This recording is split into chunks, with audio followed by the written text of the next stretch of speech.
Terus si nenek tetap kekeh nanya kayak gitu. Kri, lu abis nganterin siapa? Lu abis nganterin siapa? Sampai akhirnya neneknya malah ngerasa kalau wah ini udah bener gak beres nih. Beliau pegang itu kepalanya Pak Sukri kan. Tek. Terus beliau bacain ayat kursi. Nah, pas lagi dibacain ayat kursi itu.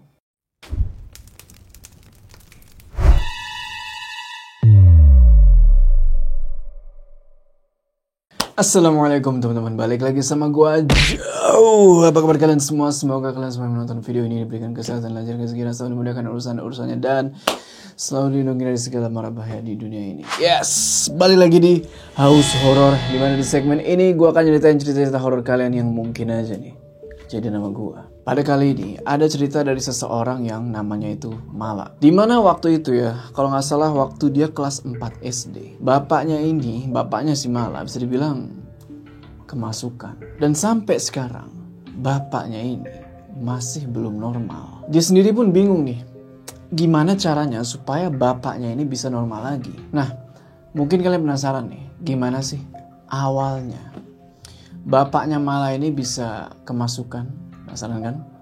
Tonton video ini terus.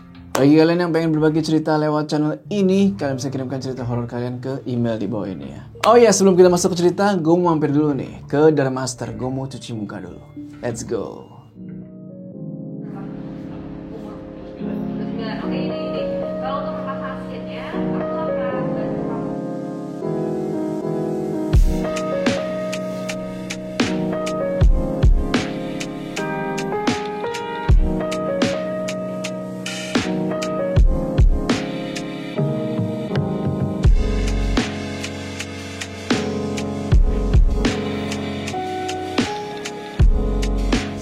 Treatment yang kedua, kita lagi konsultasi nih sama dokter Adli ya dok ya? Iya. Nah, kita lihat nih nanti, muka gue mau diapain aja nih, oke? Gimana tuh dok? Oke, hari ini kita meso clear untuk bagian jerawat, hydra facial, eco dan peeling buat di muka juga, sama infus platinum dulu ya. Kemudian sama peeling untuk bagian punggung. Oke, siap. Kita kemarin kan yang di Pondok Indah, sekarang kita pindah ke yang di Mangga Besar. Soalnya yang di Pondok Indah lagi full. Ya, tadi dari treatment Derma JF. Ya, Derma JF itu apa bisa bilang versi kecil dari Smart Side, Derma Smart Side. Ya, jadi itu adalah treatment ketiga gua. Sekarang kita tinggal nunggu obat sama krim-krim gitulah, sunscreen, facial wash segala macem. Nah, gimana hasil dari treatment gua nanti? Ikutin terus. Udah ya, udah nonton video dari sponsor kita Darmaster? Udah siap? Mode horor aktif.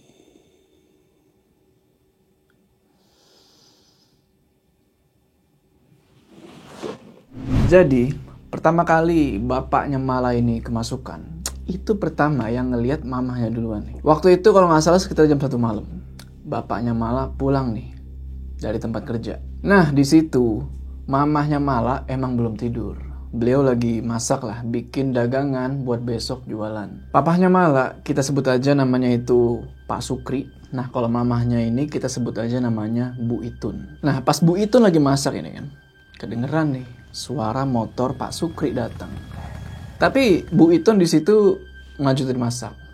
Beliau nggak nyamperin Pak Sukri. Ada nih, sekitar setengah jaman lah masak tuh Bu Itun kan. Tapi beliau gak ngedenger pintu depan itu kebuka. Yang artinya Pak Sukri kok gak masuk-masuk nih. Di situ Bu Itun mikirnya, mungkin si Pak Sukri ini pergi lagi ke warung atau gimana kan. Tapi sepengetahuannya Bu Itun, gak ada warung yang buka 24 jam di dekat rumahnya itu. Oh iya, waktu itu Mala sekeluarga itu masih ngontrak di rumah itu. Dan ya belum lama tinggal di sana, masih kurang lebih itu sebulan setengah lah. Nah, kira-kira udah 1 jam lebih nih, baru pintu depan itu kebuka. Masuklah nih Pak Sukri. Dan beliau langsung nyamperin Bu Itun ke dapur. Terus bilang, Tun, bikinin kopi tuh buat teman gua. Mama sama papanya Mala emang biasa ya panggil-panggilan nama kayak gitu. Nah, Bu Itun heran lah di situ kan. Kalau emang dari tadi Pak Sukri ini sama temennya, nggak kedengeran orang ngobrol. Abis nyuruh bikin kopi, Pak Sukri balik lagi nih ke depan rumah atau ke teras lah. Dan gak lama kemudian abis bikin kopi, Bu Itun nyusul nih ke depan. Dan di situ beliau kaget bukan main. Itu Pak Sukri lagi ngomong sendiri. Tapi ngomong sendiri itu kayak asik ngobrol sama orang gitu loh. Padahal Bu Itun ngelihat gak ada siapa-siapa selain Pak Sukri di situ. Sontak ya Bu Itun langsung merinding dong. Tapi di situ beliau nggak berani buat negor suaminya. Dan akhirnya itu kopi beliau taruh aja tuh di sampingnya Pak Sukri. Terus beliau masuk lagi ke dalam. Bu Itun langsung ngebangunin Mala nih, yang emang waktu itu lagi tidur. Nyuruh dia buat nelpon nenek supaya datang ke rumah. Perasaan Bu Itun di situ udah nggak enak. Singkat cerita, abis nelpon nenek nih, Pak Sukri masuk nih ke dalam rumah. Dan di situ beliau bilang satu hal yang aneh lagi. Beliau bilang kalau beliau ini mau nganterin temennya pulang dulu. Makin panik lah Bu Itun di situ kan. Beliau bilang, temen lo yang mana sih Kri? Yang mana? Karena emang Bu Itun nggak ngelihat ada siapa-siapa lagi selain Pak Sukri. Malah ngelihat mamahnya udah kebingungan banget di situ karena baru pertama kali nih Pak Sukri itu bertingkah yang di luar nalar. Ditanya mana temen lu gitu kan sama Bu Itun. Di situ Pak Sukri cuma jawab, itu di depan. Udah, jangan bawel. Habis ngomong gitu, Pak Sukri nurunin motor tuh dari teras. Dan pergi dia gitu aja, sendirian. Tadi bilangnya mau nganterin temen kan. Tapi di situ Bu Itun ngeliat Pak Sukri naik itu motor. Bener-bener sendirian. Gak ngeboncengin siapa-siapa. Malah yang waktu itu emang masih kecil ya, belum ngerti apa-apa. Nanya lah ke ibunya tuh kan. Mah, itu papa nganterin siapa? Di situ mamahnya Mala nggak ngejawab. Beliau langsung pergi ke dapur sambil bawa HP yang tadi dipegang sama si Mala dan berusaha buat nelpon nenek lagi. Itu Pak Sukri bilang mau nganter temennya itu, kalau nggak salah sekitar jam 2:30 atau jam 3 pagi lah. Dan sampai jam 4 subuh, Pak Sukri belum pulang juga. Nggak tahu dia kemana. Gak lama habis ditelepon gitu, karena udah ditelepon yang kedua kalinya, akhirnya si nenek datang nih ke rumahnya Mala. Secara juga rumah neneknya Mala ini emang gak terlalu jauh lah. Singkat cerita, masuk waktu subuh, baru nih Pak Sukri pulang. Di situ neneknya Mala langsung nyamperin Pak Sukri dan nanya, Kri, lu tadi habis nganterin siapa? Di situ Pak Sukri cuma diem aja, gak ngejawab apa-apa. Mala udah pengen nangis di situ, soalnya itu benar-benar aneh banget. Belum pernah kayak gitu sebelumnya. Terus si nenek tetap kekeh nanya kayak gitu. Kri, lu abis nganterin siapa? Lu abis nganterin siapa? Sampai akhirnya neneknya malah ngerasa kalau wah ini udah bener gak beres nih. Beliau pegang itu kepalanya Pak Sukri kan. Tek. Terus beliau bacain ayat kursi. Nah, pas lagi dibacain ayat kursi itu, Pak Sukri langsung berontak-berontak dan ngedorong si nenek sampai jatuh. Refleks Bu Itun langsung ngebangunin neneknya itu dan bilang ke Pak Sukri, Kri, apa-apaan sih lu gitu kan? Kenapa kok sampai kayak begini? Wah, dibentak kayak gitu. Makin ngamuk Pak Sukri. Semua yang ada di ruang tamu dia pecah-pecahin. Alhasil, Bu Itun, nenek sama Mala itu makin panik. Neneknya Mala langsung keluar tuh teriak-teriak minta tolong dan gak lama tetangga-tetangga pada keluar. Waktu itu Mala langsung diamanin sama Bu Itun buat ngejauh dari bapaknya. Nah, gara-gara minta-minta tolong kayak gitu, Pak Sukri langsung nyekek neneknya Mala. Cuma untungnya di situ tetangga-tetangga langsung sigap ngebantuin dan ngelepasin cekekannya Pak Sukri. Cuma di situ Pak Sukri masih tetap ngamuk-ngamuk tuh. Dia tendang itu motornya sampai jatuh. Tetangga yang ngelihat Pak Sukri kesetanan kayak gitu ya, akhirnya mutusin buat manggil lah seorang ustadz di daerah itu. Ya buat meruqyah Pak Sukri. Ada beberapa lama Pak Sukri ngamuk-ngamuk kayak gitu sampai akhirnya beliau pingsan. Pas pingsan, ustadz yang tadi dipanggil datang. Dan beliau langsung nyuruh tetangga-tetangga, Bu Itun, nenek sama Mala buat ngelilingin Pak Sukri. Terus nyuruh buat ngebacain Yasin sama ayat kursi nih buat Pak Sukri. Ya udah, Pak Sukri yang masih pingsan tuh direbahin tuh di ruang tengah. Dan semuanya sesuai instruksi Pak Ustadz langsung ngelingkarin beliau. Mulailah tuh dibacain Yasin sama ayat kursi. Pas lagi dibacain kayak gitu, masih dalam posisi merem nih Pak Sukri nih. Tiba-tiba dia ngomong, Bu, sholatin anak ibu. Nah, neneknya Mala yang tepat ada di sampingnya Pak Sukri ini nanya dong ke anaknya itu, Kri, ini lu apa bukan? Pak Sukri itu jawab, iya, ini Sukri anak ibu. Neneknya Mala nggak percaya di situ. Soalnya Pak Sukri ini nggak pernah manggil ibu ke ibunya itu, tapi manggilnya emak. Neneknya Mala terus bilang lagi, saya nggak percaya kalau kamu Sukri. Sukri manggil saya bukan pakai sebutan itu. Kalau ibu mau anak ibu tenang, sholatin sekarang. jangan Bu, tetap baca ayat kursi, jangan diturutin kemauan dia. Dia bukan Sukri.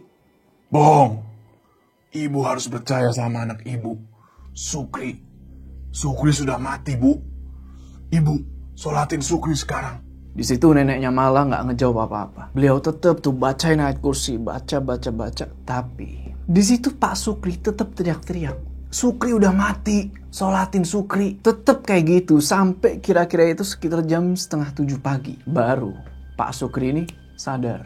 Di situ Pak Ustadz yang ngelihat kejadian tadi nyuruh Pak Sukri buat jangan tidur dulu di rumah kontrakan itu. Ya selama kurang lebih 1 bulan lah. Soalnya kenapa Pak Sukri bisa begitu? Menurut Pak Ustadz karena ada pengaruh dari rumah kontrakan itu.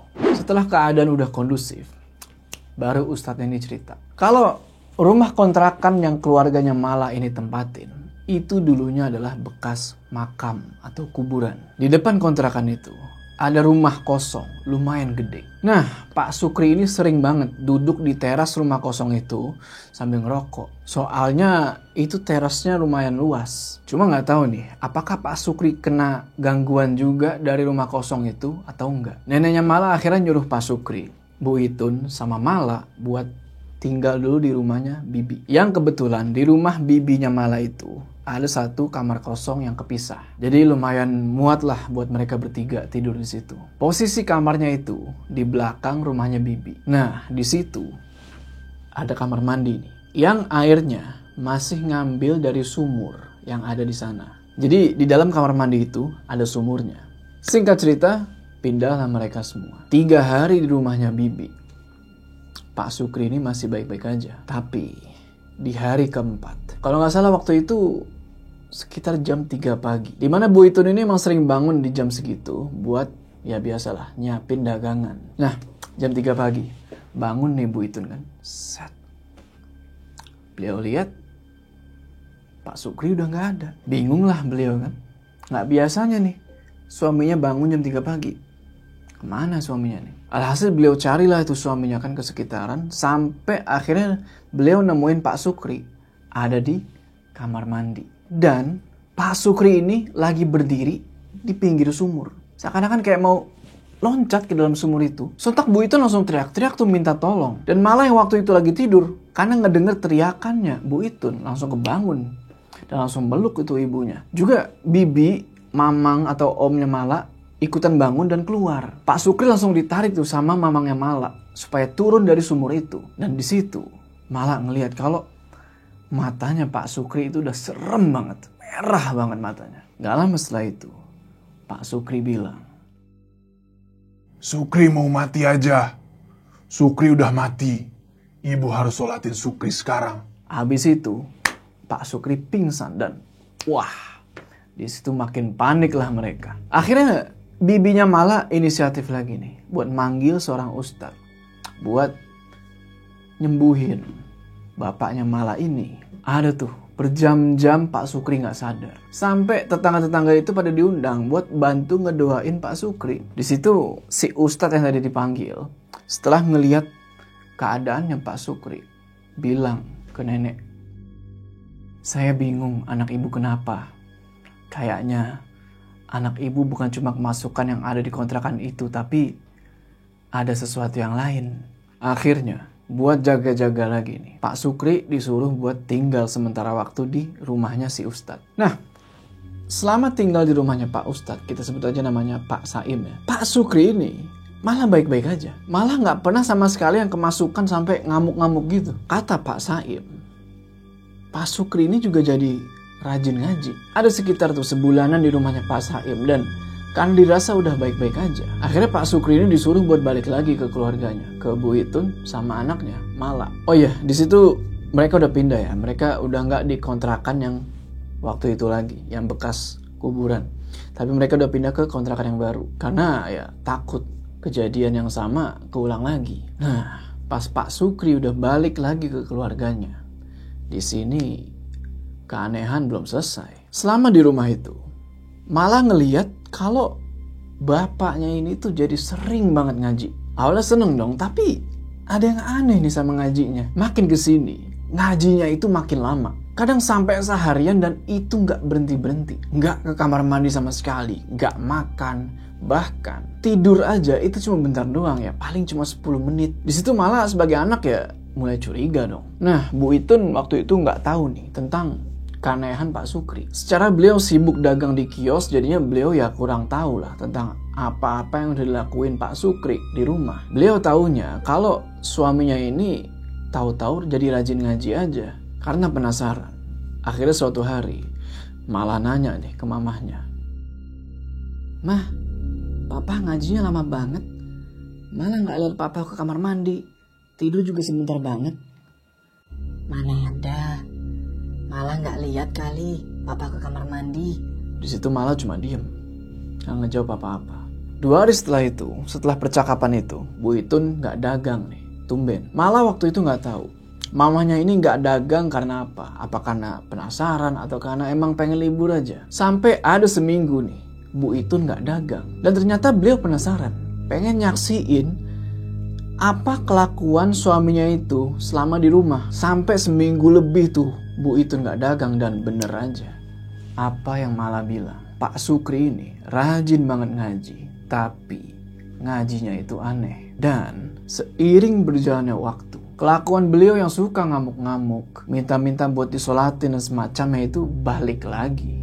Karena itu, Bu Itun ngadu lagi nih ke Pak Saim. Tapi kali ini, nggak tahu kenapa Pak Saim nyerah. Alhasil, malah sekeluarga bingung mesti gimana. Akhirnya mereka mutusin buat ngadain pengajian lagi nih. Yang waktu itu ngundang sampai kurang lebih ada 50 orang buat ngedoain Pak Sukri. Nah, di tengah-tengah pengajian ini lagi dimulai, waktu itu ikut juga ada kurang lebih 4 orang anak kecil. Nah, 4 orang anak kecil ini duduk di sampingnya Mala.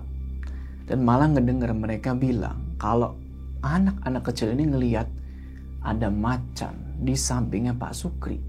Tapi malah nggak lihat ada apa-apa di sana. Setelah di ngajiin gitu, dikiranya bakal balik normal. Tapi ternyata enggak.